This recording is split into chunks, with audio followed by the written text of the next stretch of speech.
is Adil Al-Zaruni. I will be talking about the private-public sector in the GCC and some of the challenges. I will also be addressing elements to do with the education system and how is it that we need to prepare for the work for actually generating jobs.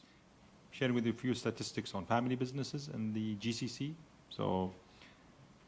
and the challenges that they are facing. So basically, when it comes to number of jobs, family businesses in the GCC assume almost 80% of jobs, and up to anywhere between 60 and 70% of GCC, depending on the country, GDP.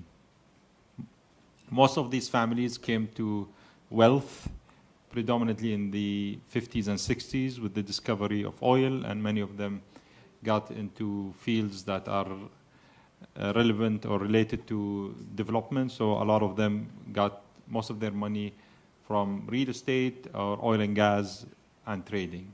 A lot of them also got a lot of their wealth from agencies of different suppliers from all around the world. Now, most of these families are moving to their second generation or third generation. Most of them have no experience in sustaining their wealth. There is almost $1 trillion that is meant to shift from a generation to another within the next 20 years. Most of these have stumbled onto wealth, and they are not educated enough onto knowing how to long-term wealth manage these pockets of wealth. In a fast-moving world where technologies are moving very fast, in countries that are highly actually led by governmental initiatives, when it comes to leading on business sectors, you would notice that definitely in the UAE and more so now in Saudi and so on, their role as family businesses are being endangered today. What does that mean? Basically, when it comes to economies, that means if family businesses lose their role as the holder of the major portion of jobs, if they lose their role as being pockets of collective wealth, then there's a fear of deterioration in social fabrics in the region. Those family businesses have to come to play very soon, get equipped in order to structure themselves properly, legally and financially. Future generations have to understand why does that money need to stay together for efficiency purposes as well as to secure private jobs moving forward. As per World Economic Forum, 40% of nursery-aged kids will have to be self-fed. There will not be more jobs coming their way. Securing an education infrastructure as well as family businesses ecosystem is highly necessary to make sure that by the time many future generations are ready to join the workforce, that there are opportunities for them to find jobs or to be able to grow their own ventures and with that get investments from predominantly family businesses in this region. So the subject of sustaining family businesses is super crucial to maintain the social fabric in the GCC, super crucial to maintain the possibility of investing in new startups and maintaining those efficient pockets of wealth to keep driving economies in the region. When I speak, you were mentioning trying to have a control over birth rates, whereby here in the UAE we created a new ministry actually last week, which is called the Ministry of Family. And the purpose behind it is to increase our birth rate, bring it back to the numbers. 10% of the human population today is above 65 years old. And it's expected to be 25% only by 2080. So we're talking about 55 years from now. And our problems are completely the opposite. Yeah. And whereby we are globally going to face it's already started back in the 60s, a human population drop crisis. So I guess a bigger question is, where is the young gonna move to? And it's more about that than it is going to be about, you know, how many more mouths to feed. That will be a really interesting discussion to have. Actually, I believe there is an opportunity here in the region to I hate to use the word reimagine, but I think there are educational experiences that are differentiated and probably to some degree more innovative that could come out from this region, since this whole industry, let me call it an industry, is still at its infancy. And thank you very much for your efforts in here in pushing the same agenda into Saudi Arabia. And I think Saudi Arabia, when it comes to education and the future of that industry there, is going to be massive and is going to be amazing. And with bringing new talents, we would definitely help enhance the quality of people, quality of life, quality of life of many people in the region, and thank you for contributing. Also, I've worked in many countries developing economic zones. So post the need for a proper government and laws and security, I think countries like Syria, if they start with the mindset of starting with where everyone else has ended when it comes to legislation, and being open-minded about flow of money in and out, I think the public sector can be a huge support. I mean, there is $600 billion sitting disposable income in regional banks. They need opportunities, but then where are the opportunities? They are all held by unfortunate restrictive red lines by many countries in the region. So this is why countries like the UAE and many more countries now regionally are taking advantage of the fact that there are many red lines with many other countries. So probably, I think it's far-fetched, but it's not impossible, I would guess. I hear a lot on the subject of us competing, like, you know, UAE competing with Qatar or Saudi, and I've worked in Saudi Arabia developing multiple economic zones, and I worked here in the UAE and Oman and Egypt and a few other locations. I want more competition, frankly speaking, because most of the money in the GCC has classically gone outside of the GCC. UAE has changed direction, and probably Oman to a good degree, a while ago, onto deciding to invest that money in the country itself and develop it.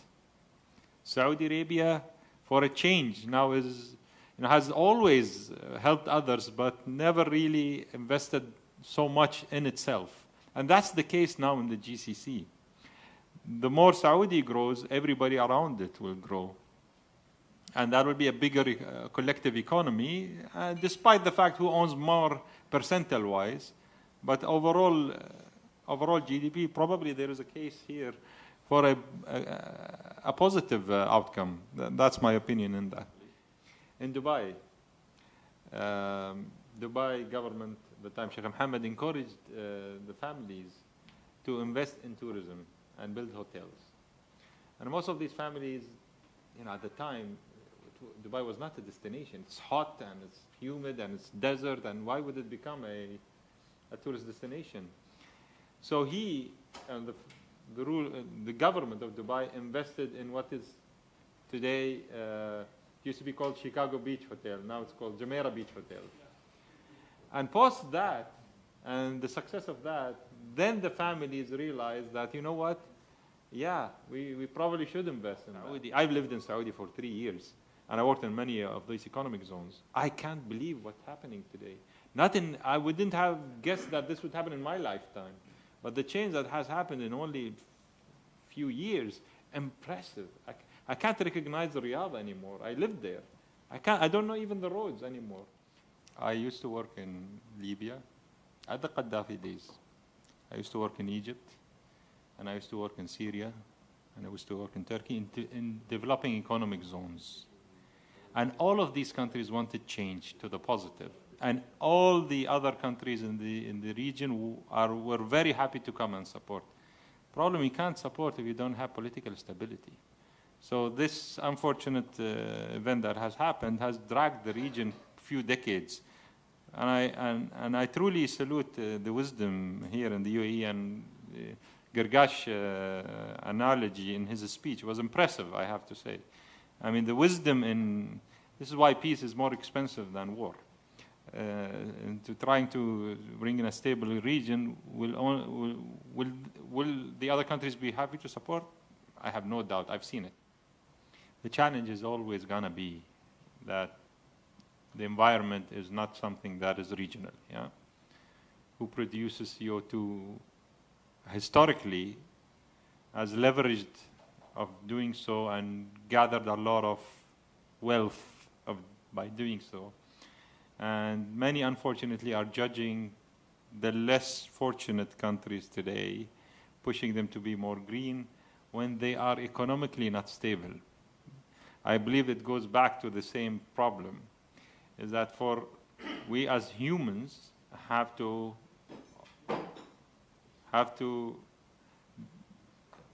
act with the environment like birds do. Borders are, environmentally, are not real. Yeah? And for as long as we believe that we have a shared responsibility of uplifting everybody to a reasonable quality of life, the whole subject on being more environmentally responsible in one area versus the other is going to fall apart. That's my opinion. I think there's, in fact, a more fundamental question, which is long-term wealth management as basic knowledge. So when I started building a school, I've realized that schools, and I come from the healthcare industry also, schools nor the healthcare industry, the education industry nor the healthcare industry are concerned with our quality of life.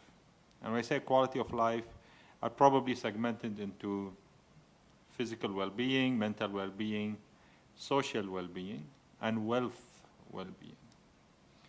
Education system, for some good reason, 200 years ago, needed to function like a factory.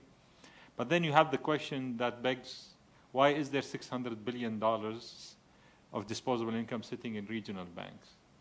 Much of that is due to the fact that most of us, I would claim more than 95, 97% of people have no clue on how to long-term manage their wealth, long-term manage their wealth. They all gamble. I put it in my friend's great idea. I put my mother's and father's money saving there, and they lose it because 9 out of 10 businesses either ways fail within the first 3 years. So by default, actually, businesses fail. That's 200 years of statistics. So delivering on the knowledge of long-term wealth management, delivering on the knowledge of well-being in general, is something that the education sector has to take on board and be responsible of. In fact, it needs to go beyond the education system. It needs to be at the government level, because it then propagates into all different structures, government structures, or services that are provided within the government. So long-term wealth management as basic knowledge. Why is physics or chemistry more important than you knowing how to manage your money for the betterment of yourself and future generations? So that is one thing. Second thing, when it comes to governance, I think there is a lot of emphasis, and I'm a PhD in governance of family businesses, and I have a book on that. But I think there's a lot of emphasis on governance. But I think the emphasis has to be, why do we need to stay together at all as a family? Why is it a good idea at all? And then, and with that, we need to appeal to the emotionality of people, that we are all together because it is good for us, it's more efficient. We, as individuals, will have a better chance in life. Our quality of life will raise, vis-a-vis forcing a relationship that is probably better. What's the use of you being rich but hate everyone in the family, or not being able to get your money, or not adding to your quality of life? You're just sitting there cursing your cousin that's running the show. So I think what needs to come ahead of So A, wealth management, long-term, the science of it. Science is there. Education is not there. And then emotionality. It needs to be democratic. It needs to be consensus. And then governance come to play. Now, when governance come to play, where it hits a lot, and where a lot of coordination has to happen, and unfortunately governments have to interfere, is with the laws and regulations as well, inclusive of taxation. So I'll give you an example here in the UAE. The government has done a great job in like focusing on the area, put in a lot of structures. I have built a family office, 2 family offices actually. I transferred some assets, like real estate assets, to one of the families, thinking this is for the sustainability of the business. But then taxation came, which was the good old days where we didn't understand taxes. Yeah, I miss those days. So it comes to be that, you know, if a property is under a company, it is taxed. But if it is under an individual name, it's not. So I want to send the property back to the family members. So here where, you know, governance come to play in relations to the family. Again, governance is only a translation of what I hope to be an amicable understanding amongst family businesses on how do they foresee the quality of life of future generations. Okay, so that's the way I translate. I don't know if I answered your question. Thank you. Something funny about the education system is that the biggest, you know, like if you bring in a new concept, like for example, I built a school that's focused on entrepreneurship. Yeah. And you need to do that because, as I said, 40% of nursery-aged kids will have to be self-feeding.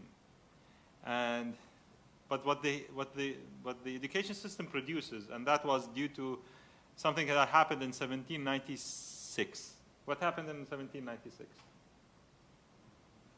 There was the invention of vaccination. So as humans, as a species, it took us 300,000 to 500,000 years to get to 1 billion. And when was that? In the year 1800. Only 225 years ago. So 500,000 years, 1 billion. Vaccination gets invented, 1800. And then there's a huge influx of human population. Governments panicked. They needed to produce a lot of roads and hospitals and schools. And with that, they created an education system that produces disciplined individuals that don't make mistakes. Okay? Yeah. But then in business, it's never an individual, it's always a team. 9 out of 10 businesses fail within the first 3 years. You cannot not make mistakes. Yeah? And it's chaos. There's no discipline in there. Yeah?